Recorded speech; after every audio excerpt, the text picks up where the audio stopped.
Hello there everybody, and welcome to this feature presentation on YouTube. I am King Mac, your hamburger pal. Thank you all for watching. Be sure to enjoy a hot fresh cheeseburger along with some delicious golden french fries, a tasty milkshake, and a nice soft drink. Also be sure to grab some hot buttery popcorn while you're at it as you enjoy this episode of TTBurger Game Reviews on YouTube.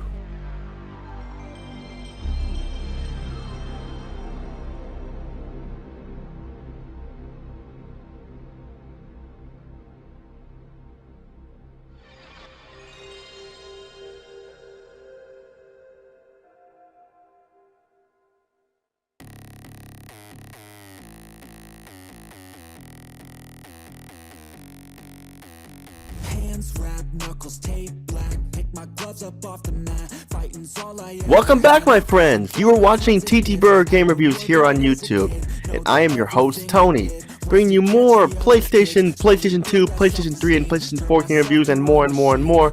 We continue with my Onimusha series review, episode 266, part 2 of 4 parts, taking place in Feudal Japan once again in the 1500s, with samurais, demons, monsters, souls, hack and slashing, and more and more and more. Before I get started, I want to give a shout out to everybody who has supported this channel since the first day this channel started back in 2016. If you guys, the channel wouldn't be as big as it is today. I also want to give a shout out to Freakin' HD and subs to MX King Mac, and check out everybody I've mentioned in my past videos of the YouTube channel. So check them out; they're awesome.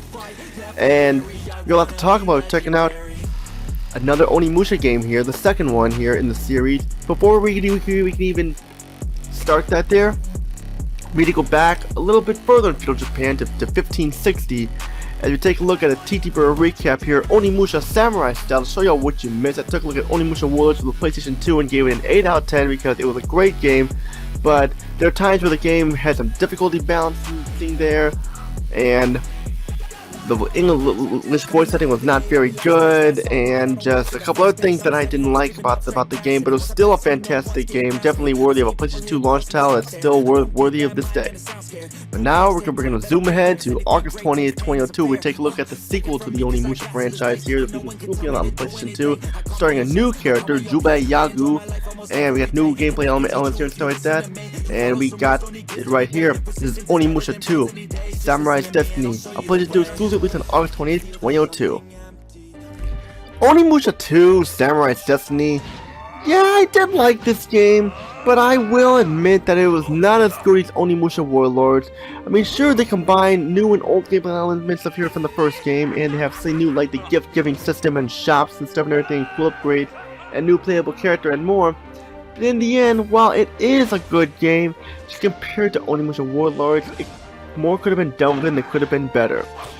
And we'll talk more about these flaws later, so let's get started here.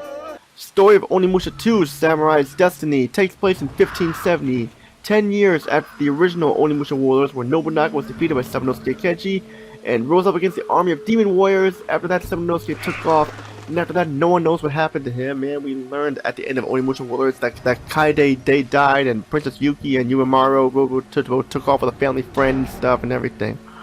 We then cut to Feudal Japan once again, where we see a young swordsman warrior called Jubei Yagyu, who is the main protagonist of Onimusha 2, Samurai's Destiny. He arrives and finds his village destroyed and everyone is dead, and he vows for vengeance against his men and his village.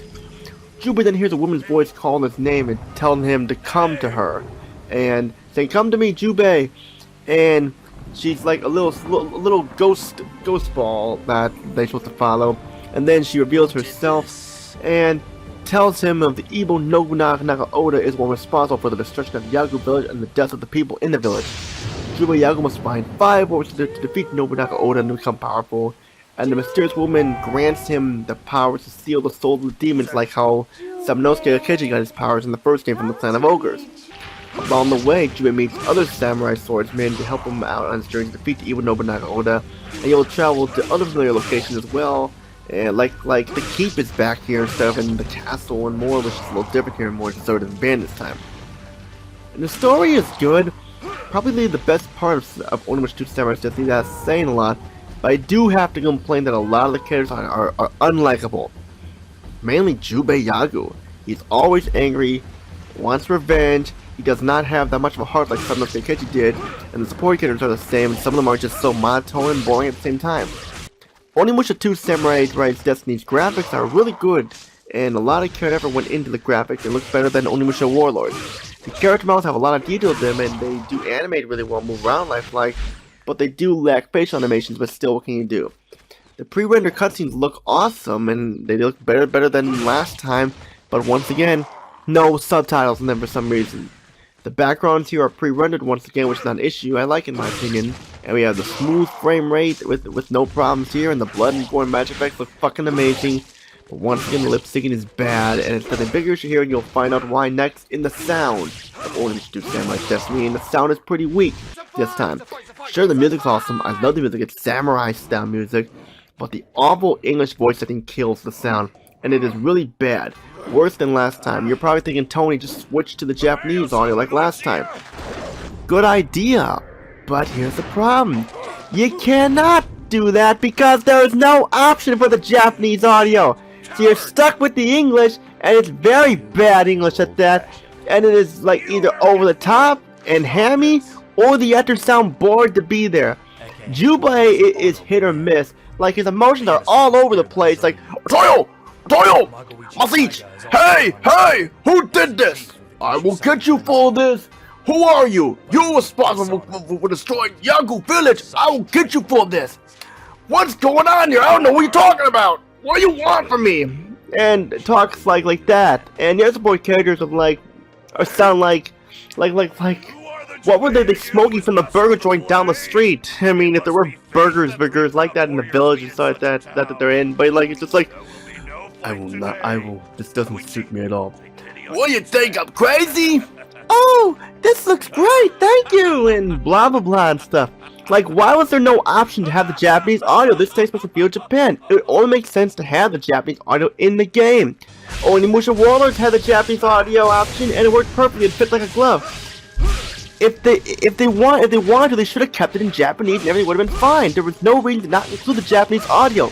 Hell, there was no reason to have English audio for the voices. It does not work, especially more so in this game, and because it takes place in Feudal Japan.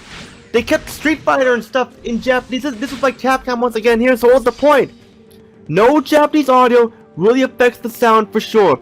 I mean, the sound effects and the demons sound good, but the sound is weak thanks to the Japanese audio. No Japanese audio, I mean, and bad English audio. Onimusha 2 Samurai Destiny's gameplay is fun, but the problems here and some new ones make the game weaker than last time. For starters, Onimusha 2 Samurai Destiny plays like Onimusha Warlords. You hack and slash your way through the game by killing the demons and monsters and sealing their souls with the gauntlet. The souls are once again red for upgrading your weapons, yellow for health, blue for magic, and purple to increase your Oni power, making you all-powerful fucking invincible, even though for a limited time. Purple ones also came from the Xbox version of Onimusha Warlords called Gamma Onimusha, which I have not played, so you got the wrong person there. As Jubei, you will be once again solving puzzles with a trick treasure chest and defeating the boss and upgrading your weapons and more. And you will try to find where to go with solving some popular puzzles here and stuff. This time they give you a gift giving option to give your partners and comrades in Japan, such as villages, mines, caves, and castles, and the keep, and more, and they're fun to explore. And there's fun to be had, especially when you meet the 4 samurais that will help you out and stuff, and it adds more to the variety and you can control them and stuff. Onimusha 2 Samurai Destiny is a good game with fun factor to it. It plays like the first game with Resident Evil Samurai like that. I mean, I know that people complained that there was no analog support for the controls, but still, I didn't mind this along with the fixed camera angles. So that's just me and stuff there. But now we got some samurai negatives here, and I'll explain why.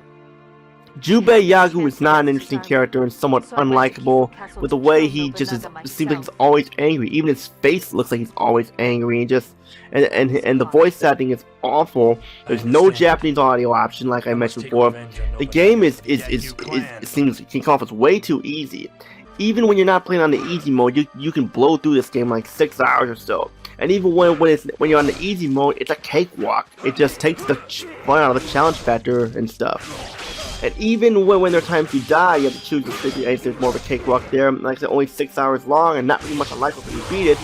The gift-giving system, while I did praise it, I think it was interesting, it's pointless because all you get are items that are mostly worthless aside from health items and stuff, and like scrolls and stuff and everything. And I forgot to mention here, it's very easy to find a lot of gold there and stuff too. Kind of takes challenge on that too, because there's like gold everywhere, which is like kind of like adds to the edge of the easiness there, which is not a good thing and stuff. And sometimes Onimusha 2 Samurai's Destiny gives you no indication on where to go. You'll aimlessly be running around trying to find what to do next. You'll be aimlessly lost. Over the top hand-me-down villains once again, more so than last time, and even they look more hand-me-down too. You got like all these like this a woman who's like an evil Nobunaga female who just like laughs hysterically and stuff and everything and everything. And the Seminosuke Akeji, the main protagonist of the first game, is only mentioned in the opening and in a flashback. It would have been nice if Jubei actually met Seminosuke and said you had to control Seminosuke for a little bit, but unfortunately that's not the case here. And the game was not as interesting altogether as Onimusha Warlords, and it could have been better. And that's what I'm saying here people. Final thoughts: if you enjoyed Onimusha Warlords, Onimusha 2 Samurai's Destiny should not disappoint. They're really affected the game, because it takes place in Feudal Japan and you're forced to listen to the bad English and just isn't worth it in the end. Stuff there is still some fun to be had here. It's not a broken game, but it's just it's the problem with sequels that it just has the flaws that shouldn't have been there. So yeah, that's it for episode 206, part 2 of 4 of my Onimusha series review. Stay tuned for part 3. We're going to take a look at the third Onimusha game, Onimusha 3 Demon Siege. We have Seminosuke Akeji once again, and we also have Jacques Blanc from France, voiced by Jean Reno. Takes place in both modern day France and Feudal Japan. A time switcheroo story. This should be interesting. How does it fare? You have to find out next. We have some more demons to kill and more Nobunaga and stuff, so find out in the next part. We take a look at Onimusha 3 Demon Siege. It's Tony. Peace out. Have a good day. See you all in my review of Onimusha 3 Demon Siege. Take care, my fellow TTBurgers. Peace out.